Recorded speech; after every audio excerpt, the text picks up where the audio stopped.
Nuevamente, bienvenidos a Internet, los de Internet. Estamos en la lección 28, primer viaje misionero del apóstol Pablo y de Bernabé.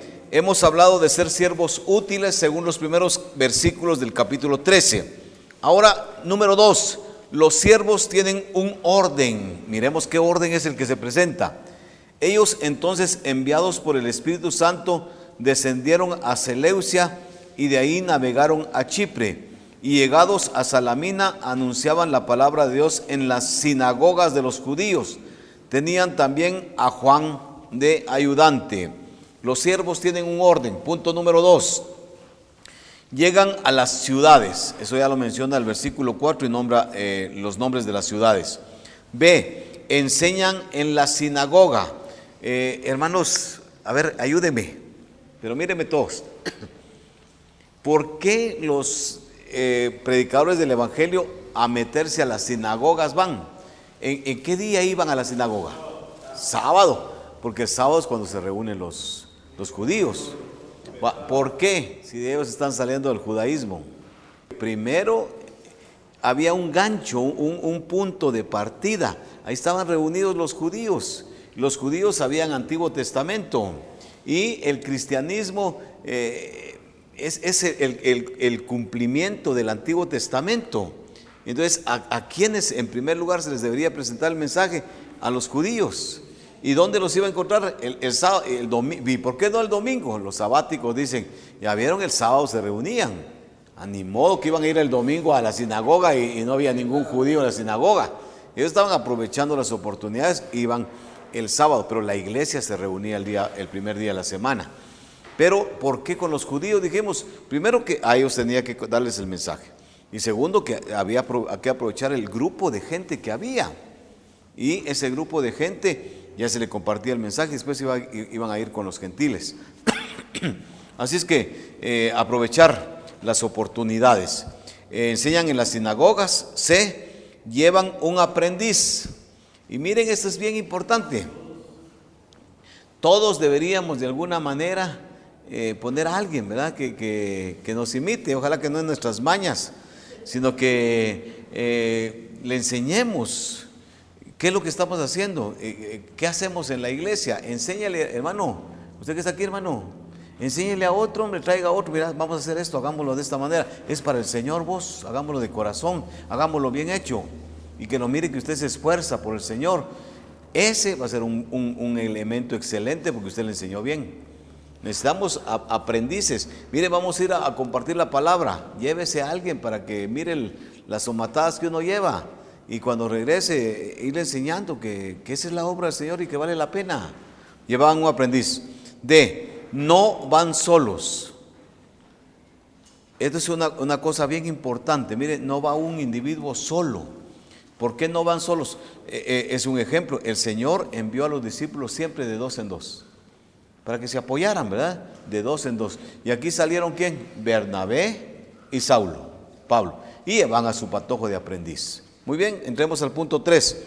Oposición, bendición y lamentablemente desánimo. Veamos los versículos 6 al 13. Y habiendo atravesado toda la isla hasta Pafos, hallaron a cierto mago, falso profeta, y principió él a oponerse, y había un personaje bien importante que ya lo mencionamos, que quería oír la palabra, pero este brujo se estaba oponiendo. Y viene el apóstol Pablo en el versículo 11, le dice, vas a quedarte ciego por un tiempo, y se quedó ciego. Versículo 12, entonces este procónsul, viendo lo que había sucedido, creyó maravillado de la doctrina del Señor. Y a Pablo, después de esa situación, habiendo zarpado de Pafos, Pablo y sus compañeros arribaron a Perge de Panfilia, pero Juan, apartándose de ellos, volvió a Jerusalén. Muy bien, punto número 3, el diablo tiene poder. Fíjense esto, ahí está Elimas. Elimas tenía oposición contra el Evangelio, él hacía señales también. Siempre hemos recomendado, ninguno de nosotros debemos ir solamente detrás de donde hacen milagros. El diablo también los puede hacer. Hermano, fíjese que están sanando en no sé qué, están haciendo milagros en no sé qué otra cosa. Y todos los noveleros andamos detrás de donde les dicen que hay cosas espectaculares. El diablo también tiene poder para hacer milagros. ¿Se acuerdan de los brujos de Moisés allá con Faraón? ¿Qué pasó con los brujos? Es increíble. Los brujos hicieron milagros también. Gracias. ¿Qué pasó con Moisés? Tiró su vara, se volvió serpiente. Los brujos tiraron su vara y se volvieron serpientes. Ese es un milagrón. Así es que no se vaya detrás de lo espectacular nada más, hermano. También los puede hacer el diablo. Inciso B, Pablo le reprende y lo deja ciego.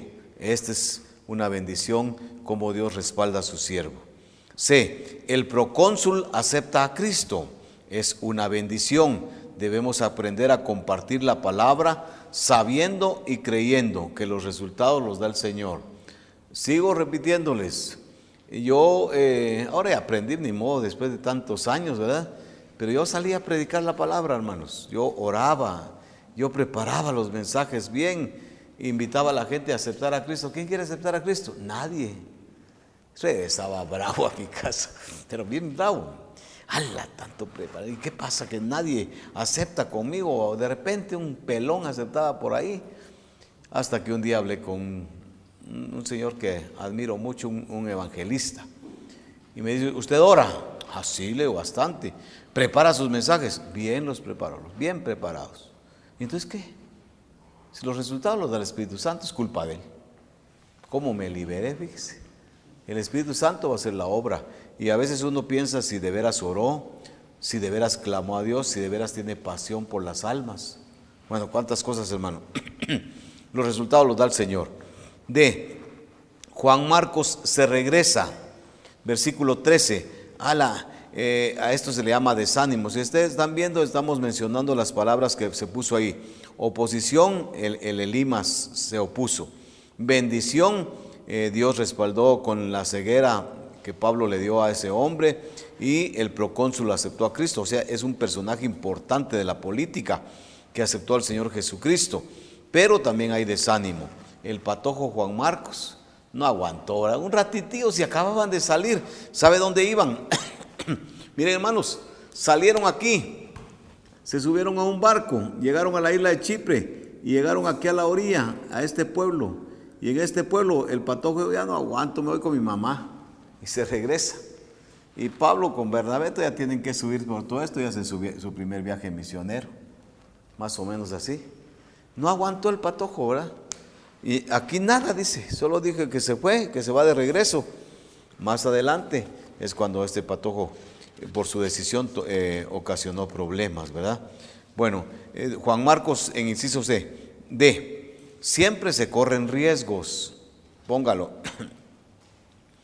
El problema de muchos es que como no queremos correr riesgos, hermano, mejor consigamos una persona ya madura, hombre. Mejor consigamos una persona que puede. Y cuando hacemos esa tontera, no le damos oportunidad a alguien que no sabe.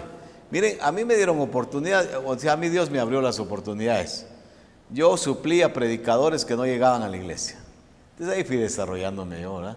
Si no hubiera tenido esa oportunidad, bueno, Dios de todos modos me hubiera capacitado. Pero tuve la oportunidad, me la dieron. Hermanos, a veces nosotros no damos oportunidades a la gente, porque va a fallar, va a hacer las cosas mal. Mire, mejor las hago yo porque la va a hacer mal, mejor lo hago yo una vez.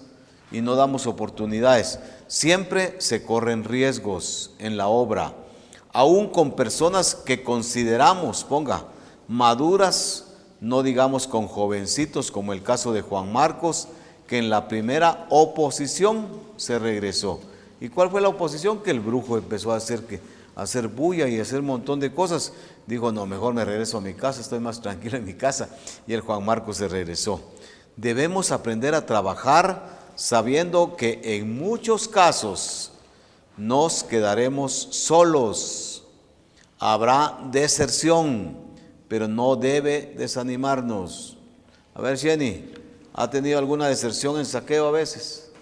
O la gente no le responde, o la gente no le apoya, y se queda sola, y principian a alegar que es que la gente que es una lata, que no sé qué. No estoy diciendo que así es.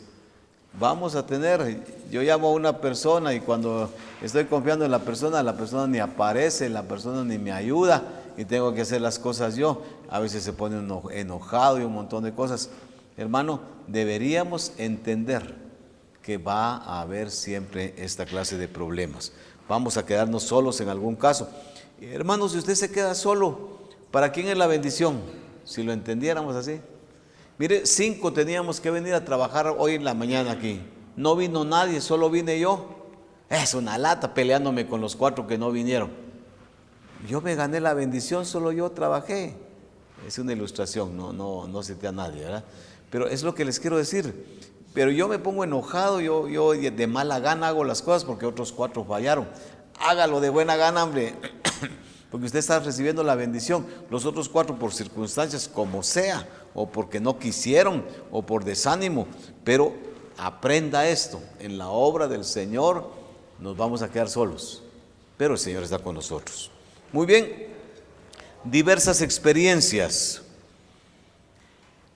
Vamos con los versículos 14 en adelante. Ellos, pasando de Perge, llegaron a Antioquía de Pisidia. ¿Ya vieron esto?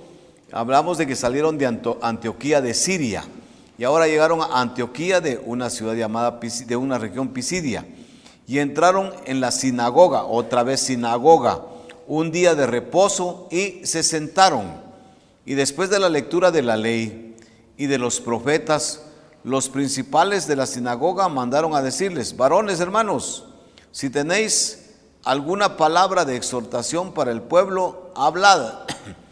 Imagínense, toda la gente entra, nunca he entrado yo, se sientan aquí todos en la sinagoga. Vamos a leen, en este caso, todavía en ese tiempo. Hermanos, ¿alguno de ustedes tiene alguna palabra que el Señor le dio, algo que quiera compartir? Ustedes dos que están ahí, hermanos, ustedes que los vemos por primera vez, estaba Pablo y Bernabé, ¿tienen alguna palabra? ¿Qué hubiera hecho usted? Gracias, solo venimos a escuchar.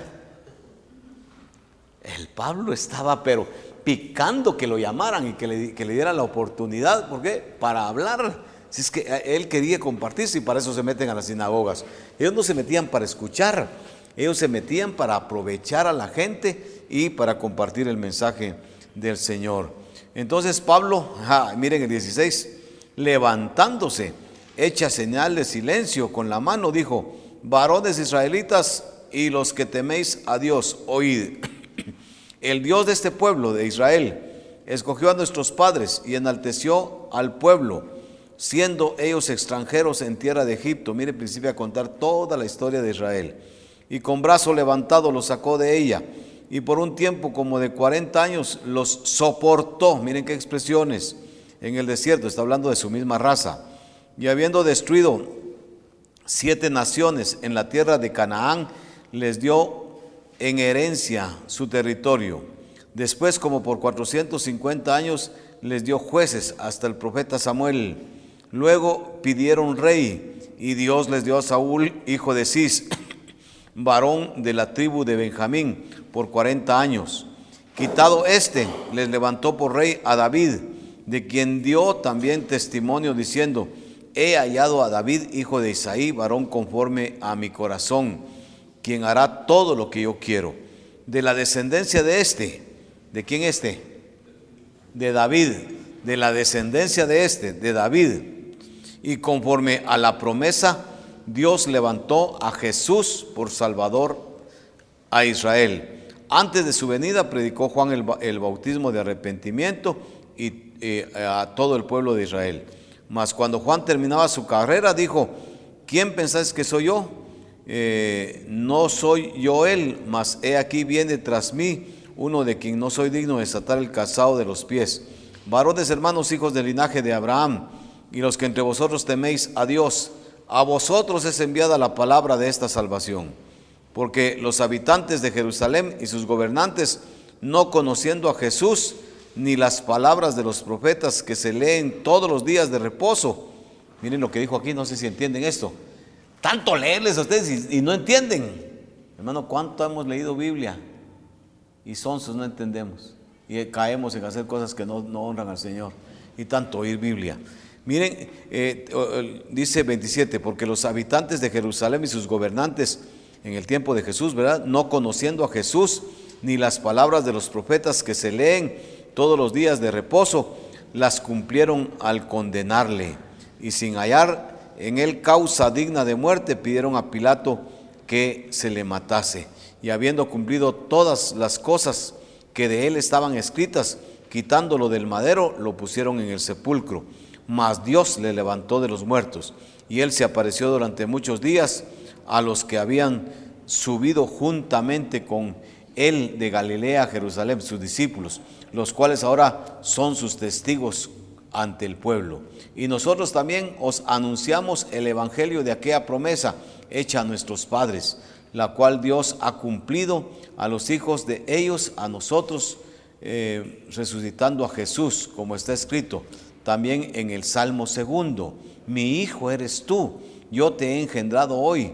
Y en cuanto a que le levantó de los muertos para nunca más volver a corrupción, lo dijo así: os daré las misericordias fieles a David.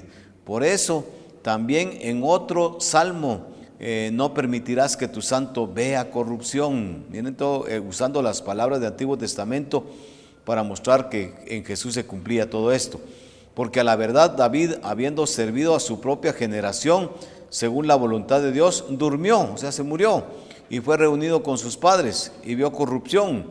Mas aquel a quien Dios levantó, Jesús, ¿verdad?, no vio corrupción. Sabed pues esto, varones hermanos, que por medio de él se os anuncia perdón de pecados, y que de todo aquello de que por la ley de Moisés no pudisteis ser justificados, o sea, por la ley nadie se justifica, en él es justificado todo aquel que cree. Mirad pues que no venga sobre vosotros lo que está dicho en los profetas: mirad, oh menospreciadores, y asombraos y desapareced, porque yo hago una obra en vuestros días, obra que no creeréis si alguien os la contare. Cuando salieron ellos de la sinagoga de los judíos, los gentiles, oiga, miren, ya principio a llamar la atención, les rogaron que el siguiente día de reposo les hablasen de estas cosas. Y despedida la congregación, muchos de los judíos y de los prosélitos piadosos siguieron a Pablo y a Bernabé, quien hablándoles les persuadían a que perseverasen en la gracia de Dios. Miren qué mensajito el de este hombre. Es una cosa impresionante, hermanos, cómo los principió llevando, y les vio dando los fracasos, y les anunció hasta David. De David, es que a David le anunció una descendencia, es el pacto de David, y el descendiente, el heredero de David es Jesús, y después lo enfocó a Jesús, lo mataron. Nuestros antepasados, nuestros paisanos hace poco lo mataron, pero no vio corrupción. Pero eso de no ver corrupción no es algo nuevo. Si aquí en el Salmo 2 dice que no vio tu siervo, no va a haber corrupción. Y si va a hablar de David, David sí vio corrupción. Entonces está hablando de Jesús. Miren todo lo que presentó Pablo. Cuando terminó, los gentiles ya estaban esperándolo para los no judíos, para que les hablara a ellos también. Y muchos de los judíos le siguieron. Vamos a ver este comentario en la próxima lección, en la lección el punto número 4. Solo dejamos la lectura que tuvimos. Y a los de internet esperamos que continúen con nosotros.